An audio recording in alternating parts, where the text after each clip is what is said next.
அதைத்தான் நீங்க நினைக்கணும். உங்களால் நினைக்கணும், ரெண்டாவது வாய்த்திறந்து என்ன செய்வதை சொல்லணும், பேசணும்.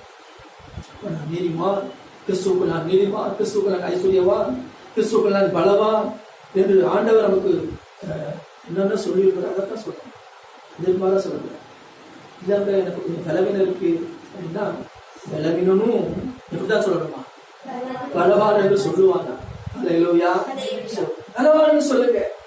சொல்ல சொல்ல இந்த பலவீனமெல்லாம் நீங்கி பலமாய் மாறும். அல்லேலூயா. ஏனென்றால் நம்முடைய இருதயத்தின் நினைவு எப்படியோ அப்படிதான் இருக்கிறார்.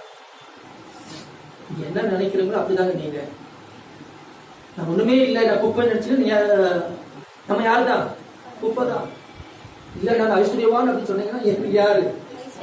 ஏன்னா நீதிமொழி 23:7 சொல்லுகிறது, அவன் இருதயத்தின் நினைவு எப்படியோ அப்படியே அவன் இருக்கிறார்.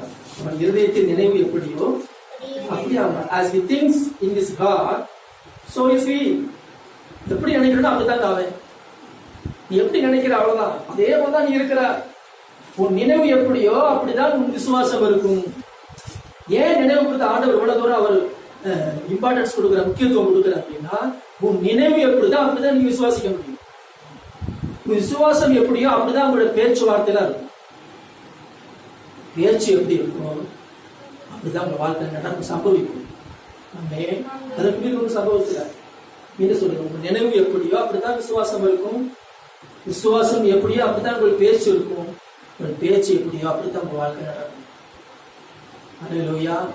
இன்னைக்கு நடக்குது அப்படின்னா என்னைக்கோ ஒரு தடவை நம்ம என்ன பண்ணிருக்கோம், பேசியிருப்போம். புரிஞ்சுட்டீங்களா? நீங்க எப்படி நடக்குது? தாறுமாறா நடக்குது. என்னைக்கோ தாறுமாறா பேசிட்டீங்க, சரிதானா? என்ன வந்து அமைதியா இருக்கு. ஆமா, எனக்கே ஒரு தாறுமாறா பேசுனதுனால எனக்கு தாறுமாறா நடந்துட்டு இருக்கு. அப்ப சரியானவைகளை பேசி நினைங்க, சரியானவைகளை என்ன செய்யுங்க, பேசுங்க. கொஞ்சம் வாய்த்திறந்து பேசுங்க, சொல்லுங்க, சரியானவைகளை பேசுங்க. அல்லேலூயா. பேச்சு எப்படியோ அப்படித்தான் உங்க வாழ்க்கை சம்பவிக்கும். நினைவு எப்படியோ அப்படியே நீ இருக்கிறார். எப்படிப்பட்ட நினைவு உடையவராக இருக்க வேண்டும்? ஒரு சில காரியங்கள் சீக்கிரமா பார்ப்போம். முதலாவது நம்முடைய நினைவு எப்படி இருக்கணும் அப்படின்னா, பரிசுத்தமான ஒரு நியாயமான ஒரு நினைவாக இருக்கும். சொல்றேன், பரிசுத்தமான நியாயமான ஒரு நினைவு.